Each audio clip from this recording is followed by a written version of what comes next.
Pessoal, hoje eu estou entrevistando um dos meus amigos que eu mais admiro, não só porque ele tem uma carreira maravilhosa, Vitor Park, criou a Samsung aqui no Brasil, trouxe a Hyundai para o Brasil e agora ele é presidente do grupo Hyundai do Brasil.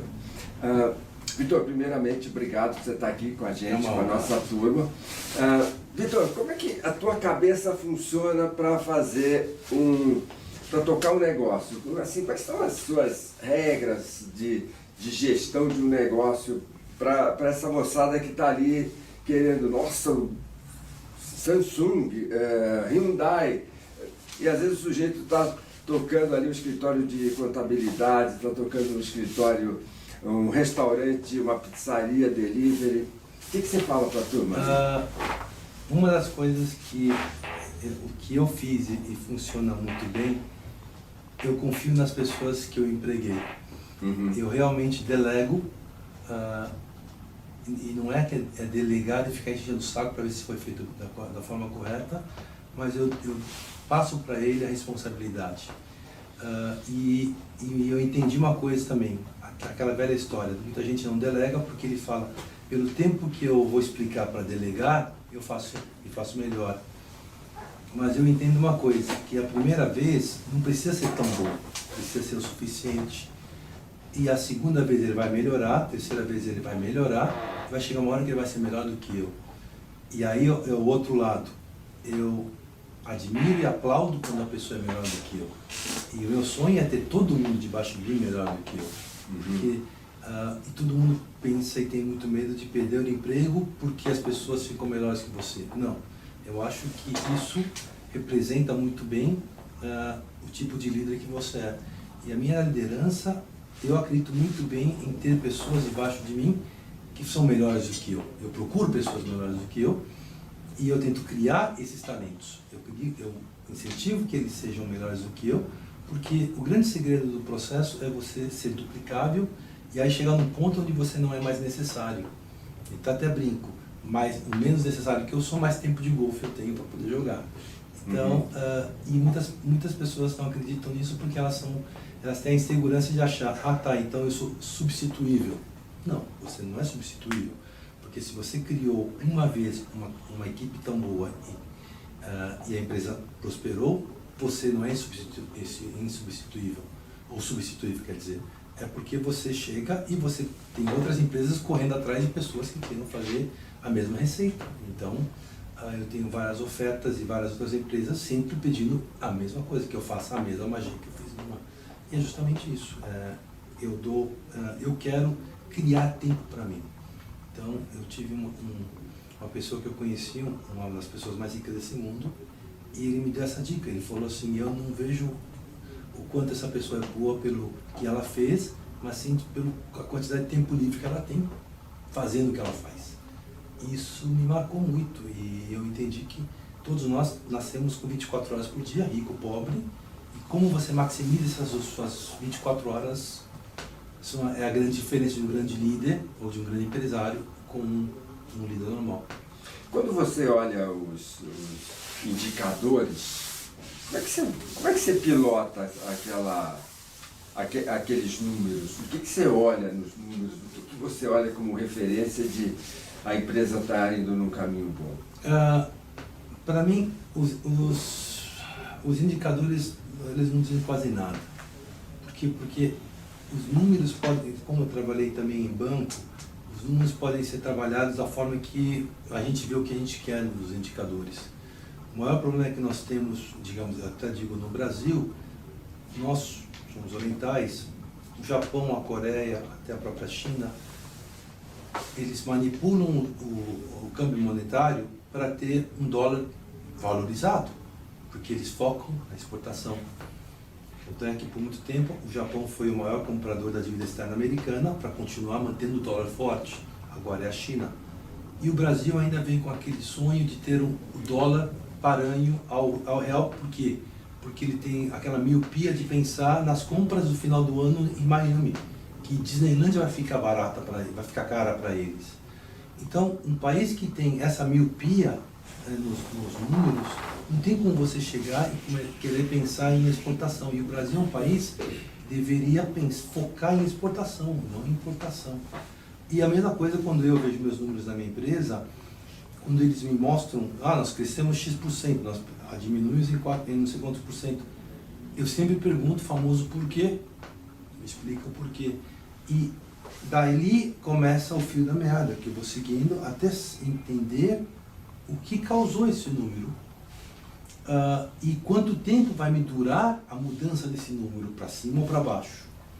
E aí onde eu vejo que tem uma estabilidade ou não no projeto que eu estou dando, na situação atual da empresa. São várias empresas. Aham. E como é que você lida com essa moçada jovem que está entrando no mercado de trabalho com uma atitude diferente?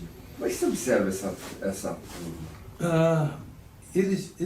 É assim, eu sempre me lembro que eu fui um deles. Eu me lembro que, eu ainda me lembro do meu primeiro notebook, do meu laptop, que era um computador que não tinha memória, se eu contar isso é uma coisa absurda. Eu me lembro do meu primeiro HD, que tinha 20 megabytes, eu paguei $1.200, meus pais pagaram na época. Eu me lembro da primeira vez que eu vi um mouse, que era, nós estamos acostumados a um teclado, onde usava os 10 dedos no teclado, com os comandos, e de repente alguém me falou que eu tinha que tirar uma mão e enfiar no mouse. E eu falava, mas isso aqui é ergometricamente estúpido, não faz sentido. O que eu vou fazer com essas teclas aqui? Então, e aí de repente isso aqui virou básico, isso aqui foi dado. Então, toda essa mudança que eu sofri na época, e onde nós tínhamos dados, a quantidade de informação que nós tínhamos quando pequenos, nós tínhamos, quando o professor perguntava sobre um trabalho, nós íamos para a enciclopédia, Barça Britânica, e tinha uma coisa engraçada, você colocava, era obrigatório você colocar na bibliografia que ano que a sua Barça tinha sido publicada. Por quê? Porque dependendo do ano, a história tinha mudado já. Né? Não era mais União Soviética, era Rússia. Só que se você baseou-se na Barça na sua casa em 1972, ainda era União Soviética. Então o professor não podia falar que estava errado. Só colocava no comentário, meu filho, agora já não é mais União Soviética, é a Rússia. Tá. Agora, com o advento da internet, da velocidade da informação, eles conseguem checar tudo automaticamente. O problema dessa realidade é que uma coisa é você papagaiar ou responder a informação sem entendê-la. Porque uma coisa é ler a informação, outra coisa é conceber e entender a informação. E isso é uma coisa que, indiferente à idade e o tempo, você precisa de experiência.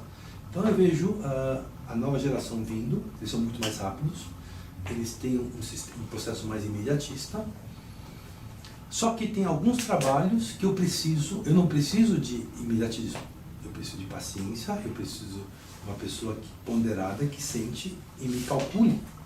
Então eu não posso ter todas as operações feitas todas para a curto prazo, eu preciso de um médio e longo prazo.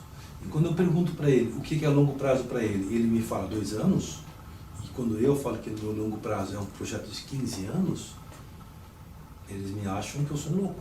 Mas na nossa época, curto prazo eram 2 anos, médio prazo 5 a 10, longo prazo 15 acima. E as empresas faziam cálculos desse jeito, e nós chegamos onde chegamos com essa realidade. Mas a realidade atual é muito imediatista, então tem que ter esse impacto, esse trabalho para eles entenderem também a visão dentro das empresas. E o sentido assim do que movimenta a sua equipe para atingir um objetivo? O que você vê que é missão, integração de equipe, é uma estratégia comum? Como é que você faz para montar, para todo o time ir em direção a um objetivo? Agora eu vou puxar um pouquinho a sardinha para o seu lado. Eu aprendi uma vez, você mesmo falou, que entusiasmo vem da palavra grega entus, que é ter Deus dentro de você. E você tem esse conceito de entusiasmo, você tem que repassar o entusiasmo, mas o entusiasmo não dura muito tempo. Então você motiva. Infelizmente a motivação atual, no caso imediatistas dos jovens agora, eles querem tudo para ontem. Então, e está tudo muito mais caro que antigamente. Nós, antigamente, nós aceitávamos a ideia onde você comprava um imóvel a pagar por 20 anos, toda mensalidadezinha bonitinha, nós temos nossa casinha própria, carro próprio, aquele negócio, a ideia. Agora nós já temos novos consultores que já provam matematicamente que já não vale a pena mais comprar comprar um apartamento, mas sim investir no mercado financeiro, deixar na taxa de juros, não sei o que lá, e ficar no aluguel. Então, o que acontece, essas pessoas, elas não têm um valor, por quê? Porque antigamente você acreditava em entrar numa empresa e ficar nessa empresa, 20 anos, 15 anos. Agora não, agora é tudo imediatista, agora eu fico aqui, se não der certo eu vou para lá, e se não der certo eu entro no YouTube, eu viro o YouTube Star, eu tenho 5 milhões de seguidores, e eu escrevo um best-seller e fico milionário. Então, a atual realidade, antigamente nós tínhamos dois tipos de pessoas que nós tínhamos esse sonho, ser jogador de futebol ou ser um global. Então, eu não sei por você, mas como todo oriental, eu sou horrível em futebol, não era bonitinho para ser global, então eu falei, vou estudar. Agora, o YouTube já te dá uma outra coisa, você não precisa ser bonito, ser inteligente, ser nada, é só você fazer algum gimmick, alguma coisa, e entrar, e você já tem seus milhões. Né? Então, isso já dificulta o processo numa empresa, porque eles se acham que tem muita opção, mesmo não tem. Então, a motivação para mim atualmente agora é só assim, encontrar esses talentos que queiram ter o mesmo foco que eu tenho e cultivá-los, porque é um filtro, é um funil, e você vai filtrando até encontrar alguns talentos e você segura eles. Os outros fazem parte do processo somente. A gente estava conversando no almoço e eu vi que você tem uma noção muito clara assim, de negócio. Então, o que você daria assim, 3 passos para aquela pessoa que montou o negócio dela e está lá desesperada, não está fazendo lucro, não tem tempo e está procurando reorganizar o tempo todo a empresa dela? Quais são os 3 passos que você orienta? Tá. Primeiro passo. Falhar faz parte do sucesso. Ninguém tem sucesso sem falhar. Isso é um. Todo mundo falhou, não existe nenhum milionário, bilionário, pessoa de sucesso que não tenha tido uma falha grande. Segundo, dá um passo para fora da sua empresa e dê uma olhada realmente fria na realidade da empresa. Tem horas que você tem que engolir o orgulho, fechar a empresa, aceitar a falha, aceitar o erro e começar de novo. Isso é o segundo. E o terceiro, tenha paixão do que você faz. Você tem que fazer alguma coisa com paixão, porque já é difícil acordar e trabalhar no dia a dia com uma coisa que você não gosta. Se você tem um negócio e você já está fazendo, procurando a razão desse negócio, tem que ser muito importante. Você tem que encontrar por que eu estou indo, por que eu estou acordando, por que eu estou sofrendo. Isso tem que ter sentido. E se a resposta for dinheiro, não é essa a resposta. Você trouxe a Samsung para o Brasil, você trouxe a Hyundai para o Brasil. Como é que é a cabeça assim de vou trazer um grupo forte para um novo país? Quais são as ideias básicas? Foram assim, aquela coisa de Forrest Gump. Foi meio sortudo, porque eu não trouxe a Samsung no Brasil. A Samsung já existia no Brasil, só que ela estava num escritório de representação pequeno. Eu trabalhava no Citibank e eles estavam precisando de uma pessoa que falasse coreano e português, que tivesse conhecimento do mercado. E por acaso eu entrei e a Samsung não era o que era atualmente. A Samsung na época nós tínhamos uma reserva de mercado e a Samsung era uma das maiores empresas, maiores produtos contrabandeados no Brasil, porque não existia, não tinha uma reserva de informática no Brasil, reserva de mercado. Então, quando entramos, basicamente era um controle sobre preparando o mercado para uma eventual abertura. Então, foi muito engraçado porque a Samsung era uma marca que era conhecida como uma marca barata, de contrabandista, quebrou, você perdeu o produto porque não tem assistência técnica, não tem mais nada. E em comentário, assim, é engraçado porque da Samsung eu fui para a Sony, onde eram 2 extremos. a Samsung ficava brigando para ter o melhor preço. Aí eu vou para a Sony, na minha primeira semana da Sony, tinha um produto novo que eles iam lançar, e eu perguntei para eles, cadê o nosso estudo de mercado para ver qual o preço que vamos lançar? E o gerente na época para mim falou assim, não precisa. Vê quando está o preço dos outros, aumenta 20% e vende. Eu falei, mas por que aumenta 20%? E o japonês olhou para mim e falou, it's a Sony. E eu falei, truco, não é possível que esse ação simples assim. Lancei o produto com 20% a mais, entendeu? Porque it's a Sony. E isso foi em 91, de lá para cá a Samsung é o gigante que é. Na época nós éramos em 7 funcionários, montamos uma fábrica. Atualmente a Samsung brasileira tem 15 mil funcionários, uma fábrica de 120 mil metros quadrados em Manaus. O faturamento ano passado foram 13 bilhões de dólares. Então, é um conglomerado gigante também coreano, mas isso é um crescimento de 20 anos no Brasil. Um crescimento que, infelizmente, eu sempre questiono isso, e é uma coisa, por que uma empresa coreana, onde metade do povo não sabe nem falar a língua, conseguiu chegar a esse tamanho, e eu vejo tantas empresas brasileiras sofrendo no próprio país. Então, algumas regras têm que ser mudadas, algumas coisas têm que ser questionadas, e principalmente uma coisa que eu aprendi muito bem, eu morei 6 anos na Coreia. Não é que o coreano é muito trabalhador ou é muito estudioso, nada disso. Ele é basicamente muito coreano. A Coreia, para os coreanos, eles têm amor e honra pelo próprio produto e pela própria marca. Isso é uma coisa que nós não aprendemos ainda. Um detalhe, que o Brasil é um dos 10 maiores produtores de carros e 10 maiores consumidores de carros do mundo. O Brasil é o único país que não tem a marca própria. Eu tive a oportunidade de conhecer o senhor Amaral Gugel na época, muitos anos atrás, antes de conhecer, e ele tinha essa visão. E eu sempre questiono, eu falo assim, por que nós não temos essa visão? Por que nós não temos esse orgulho de nós termos a nossa própria marca? Até a própria Índia criou uma marca, a China tem várias marcas, e não existe nenhum questionamento do Brasil e dos brasileiros falando assim, peraí, como é que eu não tenho a minha própria marca? Por que eu não tenho um carro brasileiro? Eu produzo para todo mundo, agora já tenho tecnologia. Antigamente eu poderia falar que eu não tinha tecnologia. Agora eu tenho tecnologia, eu tenho a minha indústria de suporte de produção está toda aqui. Então basicamente é uma montadora, era só um trabalho de marketing.